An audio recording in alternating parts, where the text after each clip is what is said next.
ორ საათზე მეტია, რაც მიხეილ სააკაშვილის ადვოკატები და სახელმწიფო ინსპექტორის სამსახურის წარმომადგენლები იმყოფებიან ნომერ 18 პენიტენციურ დაწესებულების შენობაში. იქ შეიძლება ითქვას ახლა მიმდინარეობს საგამოძიებო მოქმედებები, იკითხება მიხეილ სააკაშვილი და ხდება ვიდეო კამერების ჩანაწერების ამოღება, რომელმაც გუშინ დააფიქსირეს მიხეილ სააკაშვილის შემოყვანა ციხის ტერიტორიაზე. ინსპექტორის სამსახურს სურს რომ დაადგინოს თუ რა მოხდა გუშინ საღამოს, ვინ იძალა მიხეილ სააკაშვილზე და იყო თუ არა რეალურად მასზე ფიზიკური და ფსიქოლოგიური ზეწოლის ფაქტები. პარალელურად ამისა, რამოდენიმე საათის წინ, შეიძლება ითქვას შუადღის შემდეგ გამოჩნდნენ ადგილზე მისი პირადი მიხეილ სააკაშვილის პირადი მკურნალი ექიმი ნიკოლოზ ყიფშიძე და ასევე უკრაინის რადას დეპუტატი ლიზა იასკო, რომლებიც რამოდენიმე საათის განმავლობაში ელოდებოდნენ პენიტენციური დაწესებულებისგან ნებართვას საშუს იმისთვის, რომ შესულიყვნენ მიხეილ სააკაშვილის მოსანახულებლად. ნიკოლოზ ყიფშიძის შემთხვევაში გუშინ საღამოს შემდეგ ვერ დაადგინა პენიტენციურმა სამსახურმა, რა სტატუსით უნდა შეუშვან პირადი მკურნალი ექიმი გლდანის ციხეში, რაც შეეხება კი ლიზა იასკოს საკითხს. მთელი უკრაინის სახელმწიფო დეპარტამენტი და უკრაინის საელჩო საქართველოში ჩართულები არიან და შეთანხმებული ჰქონდათ, რომ ლიზა იასკო უნდა შესულიყო მიხეილ სააკაშვილთან ვიზიტზე, თუმცა მას დღეს უარი განუცხადეს. არაფერი კითხვები არ აქვს, მეუბნებიან მოიცადეთ ახლა გავარკვევთ. აი ინფორმაციაც გაქვთ იმის მიხედვით, ხვალ შეძლებს ბატონი სააკაშვილი დაესწრო საქალაქო სასამართლოში პროცესს? ძალიან რთული საკითხია, რაც ადვოკატებისგან მესმის, ვერ გეტყვით, არა ვარ დარწმუნებული რომ შეძლებს. ადვოკატები იძახიან, რომ ძალიან დიდი ტრემორია. ხედები უკან კადრებდა ძალიან. ნევროლოგიური გართულება, რომელიც მოსალოდნელი იყო, დღეში ემთხვევა მის წინა ლაბორატორიული მონაცემების გავუარესების ალბათ შედეგებს, რომლებიც ჩვენ არ ვიცით, ალბათ გავუარესებულია. ხელების ტრემორი, გარდა ხელების ტრემორისა არის კიდევ სხვა ნიშნები, რომელიც ადვოკატებმა თქვეს და ჩვენ ვფიქრობთ, რომ ეს არის გამოწვეული უკვე გართულება. ანუ კალიუმის ნაკლებობა, რომელიც სასიკვდილოდ შესაძლებელია დასრულდეს. კიდევ ერთხელ მინდა გავიმეორო, რომ ჩვენ მოვითხოვთ ექიმები მისი სამოქალაქო კლინიკაში გადაყვანას და საკითხის დაყენებას უცხოეთის რომელიმე წამყვან კლინიკაში გადაყვანისათვის.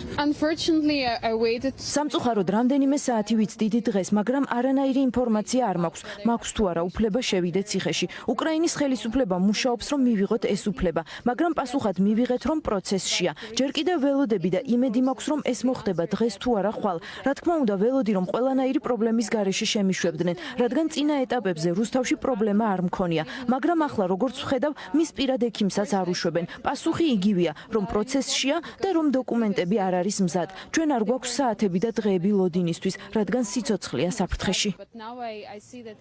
როგორია მიხეილ სააკაშვილის ჯანმრთელობის მდგომარეობა და რა დაადგინა სახელმწიფო ინსპექტორმა, ამ ყველაფერს უკვე ჩვენ გავიგებთ მას შემდეგ, რაც უფლებადამცველები და სახელმწიფო ინსპექტორის სამსახურის წარმომადგენლები დატოვებენ ნომერ 18 პენიტენციურ დაწესებულებას.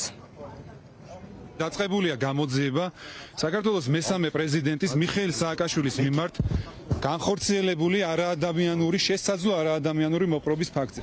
მესამე პრეზიდენტზე ფიზიკური და ფსიქოლოგიური ძალადობის შესაძლო ფაქტთან დაკავშირებით გლდანის მერვე დაწესებულებაში სახელმწიფო ინსპექტორის აპარატის წარმომადგენელი მივიდა. ლონდა თოლორაიას უწყებას ახლა აინტერესებს განხორციელდა თუ არა პატიმარ სააკაშვილზე მისი მე-18 დაწესებულებაში გადაყვანის დროს არაადამიანური მოპყრობა. რა ინციდენტს ჰქონდა ადგილი ამ დროს, როგორც სააკაშვილი ამტკიცებს, მასზე იძალადეს, მოატყუეს და სწორედ მოტყუებით გადმოიყვანეს გლდანის ციხის საავადმყოფოში. სახელმწიფო ინსპექტორის სამსახურმა უკვე მიმართა ამ სისხლისამართ საქმის გამოძიების ფარგლებში პენიტენციურ სამსახურს შესაბამისი საჭირო ვიდეო ჩანაწერების გამოთხოვის და არქივების თაობაზე, რათა შემდგომში სასამართლო განჩინების საფუძველზე განხორციელდეს მისი გამოთხოვა.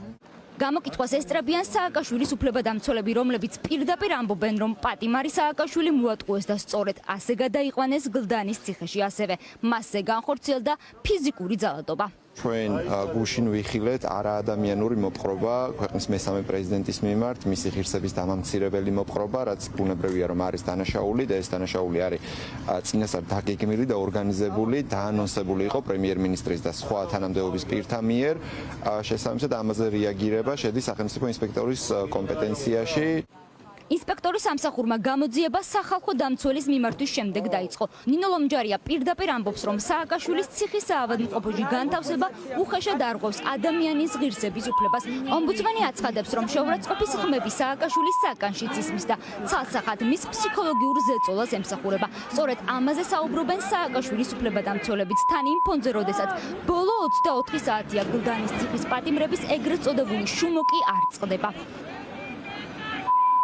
აქ შეუძლებელია მიხეილ სააკაშვილის ფიზიკური უსაფრთხოების უზრუნველყოფა. აქ შეუძლებელია ნორმალური პროცესის წარმართვა. ის აუცილებლად უნდა იყოს ამ დაწესებულებიდან გადაყვანილი სამოქალაქო კლინიკაში.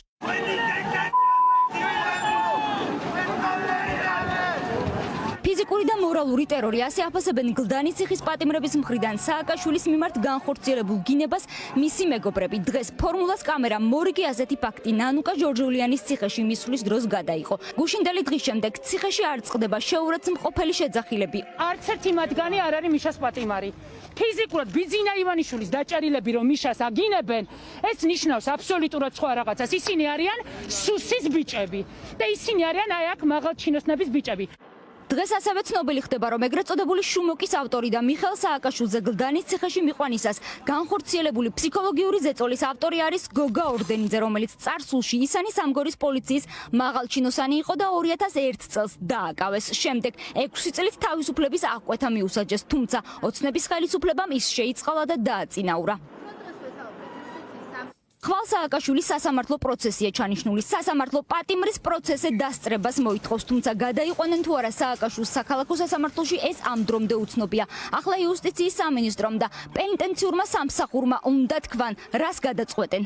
სასამართლომ დააფიქსირა, რომ სასამართლო პროცესი უნდა შედგეს თბილისის საქალაქო სასამართლოში.